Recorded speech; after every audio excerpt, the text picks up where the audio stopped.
O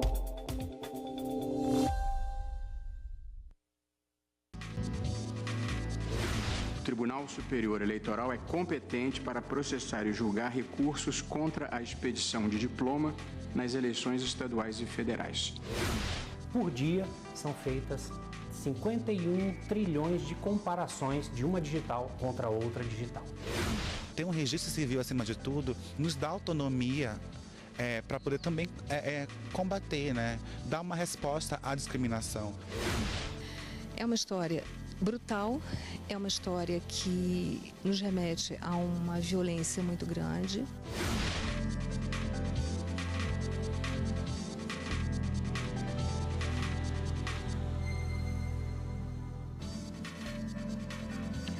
Olá, boa noite para você. Boa noite. O Supremo Tribunal Federal decidiu nessa tarde, por maioria, que o Tribunal Superior Eleitoral pode cassar diploma de políticos eleitos. O Partido Democrático Trabalhista queria que os TREs também pudessem julgar recursos para cassar o diploma de governadores, senadores, deputados federais e estaduais. Vamos então saber com a repórter Carla Lucena os detalhes desse julgamento. Oi, Carla, boa noite. Olá, William. Boa noite para você, boa noite a todos. William, essa ação chegou aqui ao Supremo em 2009 e o relator originário era o ministro Eros Grau. Na sessão desta quarta-feira, os ministros então reafirmaram que é competência do Tribunal Superior Eleitoral julgar recursos que envolvam a cassação de políticos eleitos. Eu acompanhei a sessão de hoje e agora na reportagem vamos ver como foi esse julgamento. A ação chegou ao Supremo depois de um questionamento do Partido Democrático Trabalhista. Segundo a legenda, caberiam aos tribunais regionais eleitorais julgar recursos destinados a cassar o diploma de políticos eleitos. Atualmente, essa decisão cabe ao Tribunal Superior Eleitoral. O relator, ministro Luiz Fux, considerou que o TSE tem vasta experiência no julgamento e que, portanto, a Corte Superior deve julgar os recursos sobre a cassação de mandatos de governadores, senadores e deputados estaduais e federais. O relator foi acompanhado pela maioria dos ministros. A jurisprudência de 5 décadas do Tribunal Superior Eleitoral, eu entendo de uma total nocividade de eventual superação dessa jurisprudência, o quanto ela representaria negativamente para a segurança jurídica, de sorte que, no meu modo de ver, e é como eu encaminho a proposta de voto, a melhor solução é a manutenção da orientação consolidada pelo Tribunal Superior Eleitoral, e é por essa razão que eu julgo improcedente a arguição de descumprimento de preceito fundamental. O Tribunal Superior Eleitoral é competente para processar e julgar recursos contra a expedição de diploma nas eleições estaduais e federais. Fazendo minhas as considerações do eminente relator, eu julgo improcedente esta ação de descumprimento de preceito fundamental. O ministro Marco Aurélio foi o único que divergiu. Para ele, os TREs teriam sim a competência para julgar esse tipo de recurso. A impugnação primeira ao mandato deve ocorrer no regional respectivo. E aí sim, julgada a ação contra o que decidido, como está no parágrafo 4º do artigo 121 da Constituição, pelo regional eleitoral, cabível é o recurso de natureza ordinária, não extraordinária, para o Tribunal Superior Eleitoral. E ainda na sessão de hoje, os ministros iniciaram o julgamento de outras ações que também envolvem questões eleitorais e que você acompanha ainda nesta edição. Voltamos ao estúdio. A Polícia Federal de Marília, no interior de São Paulo, cumpriu hoje mandados da Justiça na Operação Reboot, que investiga a compra de tablets pela Secretaria Municipal de Saúde com verba federal de 2016. Segundo as investigações, os tablets teriam custado cerca de R$1 milhão. Ao todo, foram cumpridos 12 mandados de busca e apreensão em Marília, São Paulo, São Caetano do Sul, Osasco e 7 Barras. O edital de licitação do Tribunal Superior Eleitoral para aquisição de 30 mil impressoras de votos foi publicado hoje no Diário Oficial da União. O processo será na forma de pregão eletrônico. A reforma eleitoral de 2015 determinou a implantação do voto impresso a partir das eleições deste ano. A nova licitação foi necessária porque a anterior terminou com a desclassificação das 2 empresas que participaram. Uma delas não atendeu a um dos requisitos técnicos e a outra apresentou proposta com valor considerado alto. A Justiça Eleitoral tem cerca de 550 mil urnas eletrônicas no estoque, mas nenhuma tem o equipamento de impressão dos votos. A licitação assegura a produção e a garantia técnica de 30 mil impressoras. A lei que estabelece a impressão do voto a partir das eleições de 2018 não estipula o quantitativo de equipamentos. A empresa vencedora também vai ser responsável por 25.300 cabinas de votação, além de 66 mil bobinas de papel. O trabalho também envolve a elaboração de documentos técnicos, além do fornecimento de 75 mil urnas plásticas descartáveis. Nelas vão ser armazenados os votos impressos. Todos os direitos patrimoniais e a propriedade intelectual são cedidos ao TSE, tanto do produto em si quanto da parte referente à tecnologia. Caso a empresa vencedora não cumpra com as exigências do edital, pode tomar advertência e multa. Olha só esse caso de maus tratos contra animais. 16 gatos foram encontrados mortos no Distrito Federal. Pois é, William. Segundo moradores da região, nos últimos meses, o mesmo aconteceu com cachorros, galinhas e até macacos. A suspeita é que tenham sido envenenados. É uma história brutal, é uma história que nos remete a uma violência muito grande. Quem cometeu esse crime não sabe que ele é passível de penalidades. Ele não conhece a legislação. E ele não sabe que ele pode ser monitorado, rastreado, que ele está sendo procurado pela polícia. Ficaram apenas a gatinha Maria com 5 filhotes. Kátia, a dona dos animais, conta que há 2 anos faz resgate de gatos de rua. Eu me sinto realmente ameaçada. Eu me sinto ameaçada, inclusive alguns vizinhos já vieram falar comigo que não gostariam que eu tratasse dos gatinhos, sendo que eu trato dos gatinhos, trazendo para minha casa. Os gatinhos estavam dentro da minha casa, vacinados, castrados, os gatinhos tinham coleiras de identificação. Eu espero justiça. O caso aconteceu neste condomínio aqui em Brasília. E o que mais preocupa a Federação de Proteção Animal do DF é que mais moradores já registraram a morte de outros gatos. Há mais de um mês que a gente vem recebendo por meio de WhatsApp reclamações e pessoas desesperadas que perderam animais pontualmente envenenados, cães ou gatos. Nos surpreendeu essa denúncia quando a gente chegou aqui e verificou que é um extermínio coletivo e continuado, que ameaça inclusive pessoas de dentro das casas. A gente tem relatos até de animais silvestres que estão morrendo em série na mata do próprio condomínio. A situação está sendo investigada pela polícia. De acordo com o advogado que está acompanhando o caso, se for comprovado envenenamento e o autor do crime identificado, além de responder um processo penal, pode pagar multa de até R$50 mil. O infrator vai responder por maus tratos. E nesse caso tem a peculiaridade do concurso formal, que aumenta a pena até a metade. Na esfera civil, pelo abalo psíquico que a vítima sofreu, pode ter uma reparação de danos que pode chegar até R$50 mil. Vai depender dos critérios subjetivos que o juiz vai adotar para apenar o acusado. Para denúncias de maus tratos de animais, o contato da Federação de Proteção Animal do DF é o 61, anote aí, 98-120-4100. E você vai ver a seguir, com a decisão do STF que autorizou transexuais e transgêneros alterarem nomes e sexo no registro civil, cartórios devem realizar o procedimento, mesmo sem autorização judicial. Ter um registro civil, acima de tudo, nos dá autonomia para poder também combater, dar uma resposta à discriminação.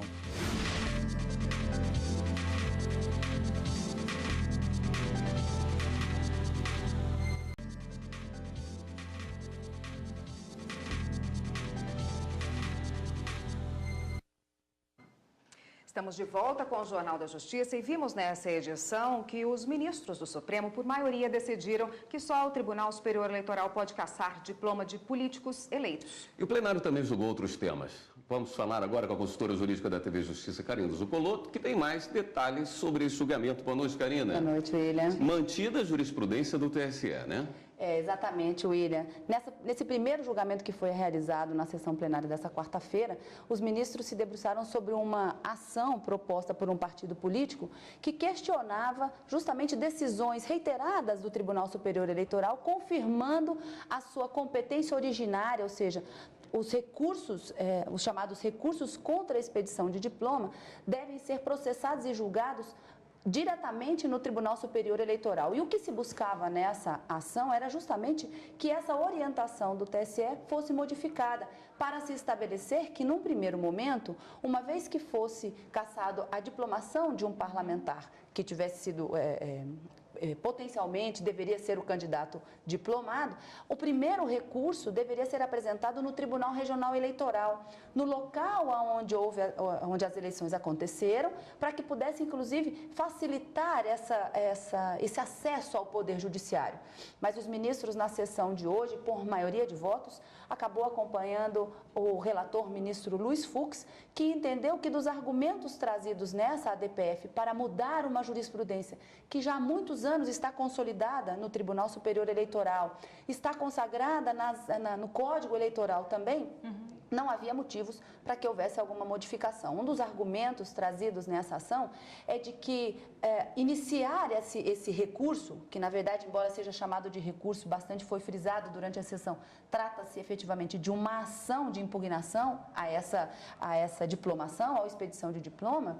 O ministro Luiz Fux, relator, entendeu que não haveria, ao contrário do que se alegava, uma supressão de instâncias para que o Tribunal Superior Eleitoral pudesse fazer essa análise num primeiro momento. O ministro Luiz Fux disse: o julgamento da causa por um órgão hierarquicamente superior àquele que deu a ordem da diplomação potencializaria o devido processo legal. Essas são as palavras do ministro Luiz Fux para confirmar essa jurisprudência. Apenas o ministro Marco Aurélio ficou vencido nessa ação porque entendia que deveria sim haver um recurso primeiro para o Tribunal Regional Eleitoral, para tão somente depois ter o acesso à Corte Superior. Mas então, um julgamento por maioria de votos, mas julgada improcedente essa ação, um julgamento que foi até bastante rápido. Teve um outro processo hoje. Exatamente. Teve outras duas ações diretas de inconstitucionalidade envolvendo matéria eleitoral também. Teve o julgamento iniciado, com a possibilidade de retomada amanhã na sessão plenária, e as duas da relatoria do ministro Luiz Roberto Barroso. Inclusive, Karina, a gente tem uma sonora, um trecho do voto do ministro. Vamos ouvir. Compete privativamente à União legislar sobre direito eleitoral. Portanto, em se tratando de uma necessidade de eleição por força de vacância em razão de causa não eleitoral, a matéria é político-administrativa e, portanto, competência dos estados e dos municípios. Mas, em se tratando de causa eleitoral, eu penso ser legítima a interferência do legislador federal, porque esta é a sua competência. Esse julgamento acabou sendo assim, o voto do ministro Luiz Roberto Barroso se alongou um pouco, mas de uma certa forma não terminou o julgamento. Vamos tentar entender qual era a grande discussão dessas duas ações diretas de inconstitucionalidade. O Código Eleitoral, em 2015, sofreu uma modificação em razão da mini-reforma eleitoral e previu que para algumas situações haverá eleições indiretas, sendo necessária uma decisão da Justiça Eleitoral com trânsito em julgado, quando importar em indeferimento do registro da candidatura, cassação do diploma ou perda do mandato de candidatos eleitos pelo sistema majoritário. Então, analisando a inconstitucionalidade de 2 parágrafos desse artigo do Código Eleitoral, o ministro Luiz Roberto Barroso, num primeiro momento, entendeu que fazia sentido o que o Procurador-Geral da República entendeu como inconstitucional e, por isso, declarou inconstitucional a necessidade dessa decisão judicial da Justiça Eleitoral com trânsito em julgado. Então, ele disse que essa hipótese do trânsito em julgado para tão somente aplicar a cassação, o indeferimento e a perda do mandato seria demasiado, um tempo muito longo, e nisso acabou sendo acompanhado por alguns ministros que já votaram.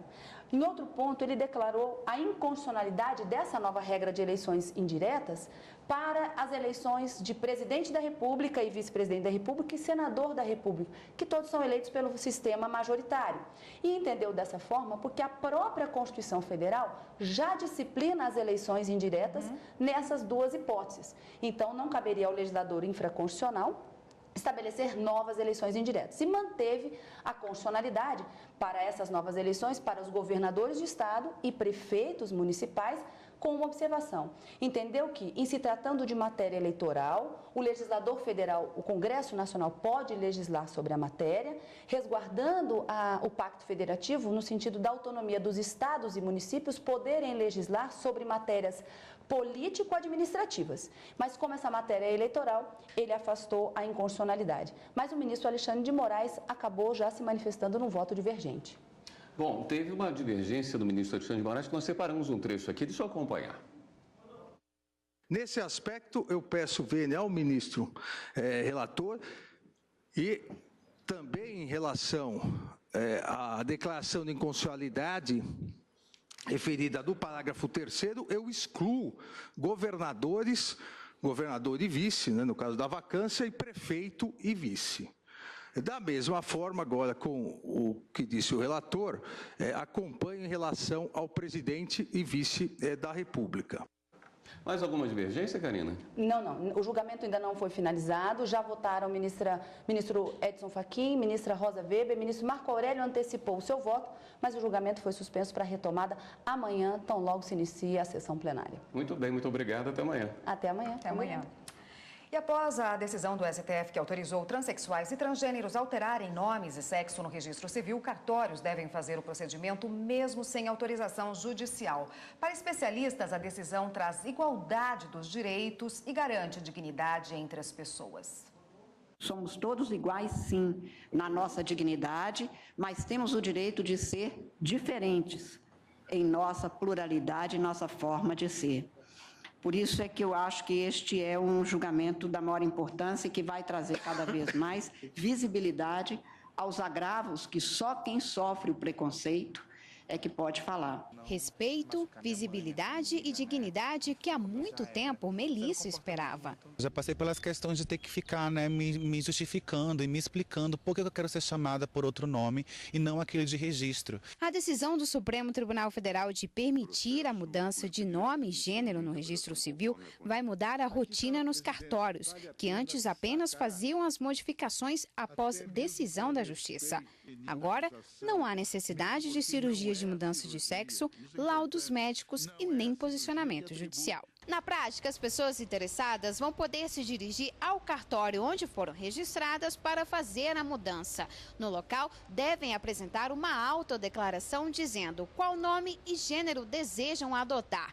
A alteração será feita inicialmente na certidão de nascimento e posteriormente nos demais documentos pessoais. Tudo indica que os cartórios adotarão um procedimento chamado averbação. É um procedimento já previsto em lei para realizar as alterações de nome e de gênero dos transgêneros. Além de garantir mais autonomia, para essa advogada, outros direitos também passam a ser reconhecidos. Essas pessoas não vão ser mais tratadas como doentes, pessoas que precisam ter um acompanhamento do Estado para se verificar a condição dela.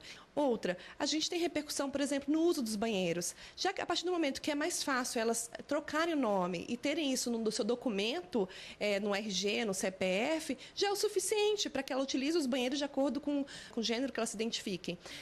A questão de empregabilidade, você já tem ali a pessoa com o nome registral dela alterado, ou seja, o nome dela já é condizente com o seu aspecto físico. Ter no documento, ter um registro civil acima de tudo, nos dá autonomia para poder também combater, né? Dar uma resposta à discriminação, mostrar que nós também somos reconhecidas pelo Estado e tendo esse reconhecimento já é para nós uma ferramenta muito importante para a luta no preconceito.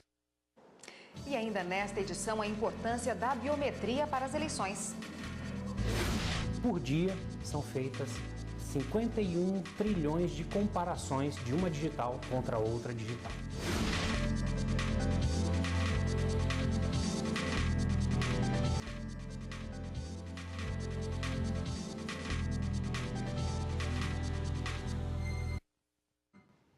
Considerada como um dos maiores avanços no sistema de votação brasileiro, a identificação biométrica garante que uma pessoa seja cadastrada somente uma vez na base de dados da Justiça Eleitoral.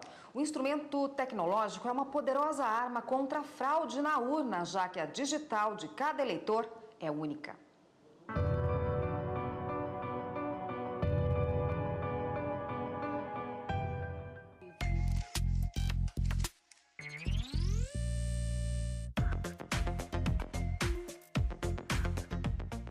Somos mais de 140 milhões de eleitores. Imagine só a dificuldade para garantir que cada pessoa que vai à urna é mesmo quem ela diz que é.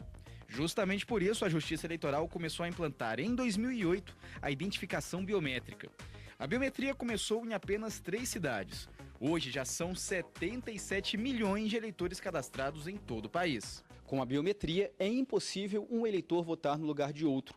Isso porque a identificação de quem vai para a urna eletrônica é feita pela impressão digital, uma das formas mais seguras de garantir que a identidade apresentada na sessão eleitoral é verdadeira.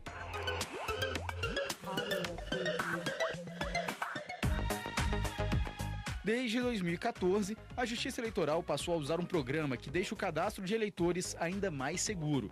O sistema faz uma varredura em mais de 160 mil digitais cadastradas por dia.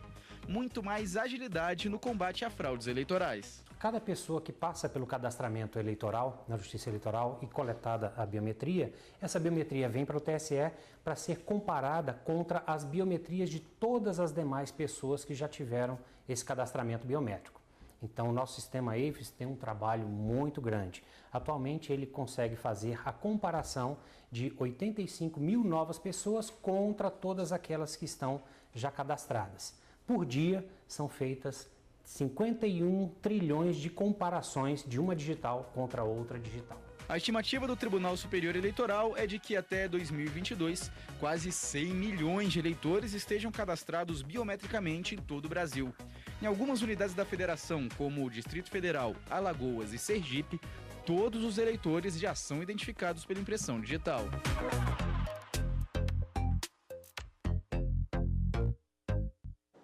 E veja amanhã na 4ª reportagem sobre a urna eletrônica. O TSE libera informações sigilosas para que especialistas testem o sistema de votação.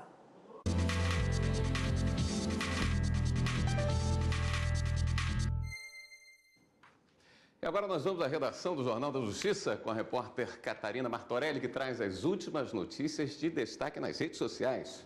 Oi, Catarina, boa noite. Oi, William, boa noite para você, boa noite para todo mundo. Então vamos mostrar o que está se destacando nesse momento nas redes sociais. Olha só, o ex-presidente da Petrobras e do Banco do Brasil, Aldemir Bendini, foi condenado pelo juiz Sérgio Moro a 11 anos de prisão na Operação Lava Jato, pelos crimes de corrupção e lavagem de dinheiro. Ele foi acusado pelo Ministério Público Federal de receber 3 milhões de reais em propina da Odebrecht para facilitar contratos entre a empreiteira e a estatal. O ministro da Agricultura, Blairo Maggi, disse hoje que o sistema de inspeção dos produtos de origem animal vai ficar centralizado no Ministério em Brasília. Isso porque a Secretaria de Defesa Agropecuária assume o controle dos fiscais que atuam nos frigoríficos. Antes, a fiscalização era das superintendências regionais, que agora só vão dar apoio a essas fiscalizações. Autoridades do Ministério Público disseram que vão investigar se as suítes para visita íntima na cadeia pública em Benfica, zona norte do Rio, eram usadas por presos e não presos. Os promotores também corrigiram o número de suítes encontradas. Ao invés de 4, são 6. E amanhã é o Dia Internacional da Mulher e o Conselho Nacional de Justiça divulgou hoje à tarde que os tribunais estaduais cumpriram a meta de enfrentamento à violência doméstica e familiar contra a mulher. 10 deles foram além, ultrapassaram a meta de 100%. E a gente convida mais uma vez todo mundo a conferir as notícias do Supremo no site stf.jus.br. Voltamos ao estúdio. Esta edição do Jornal da Justiça fica por aqui. Para você, uma boa noite. Uma boa noite para você, até amanhã. E continue aqui na programação da TV Justiça.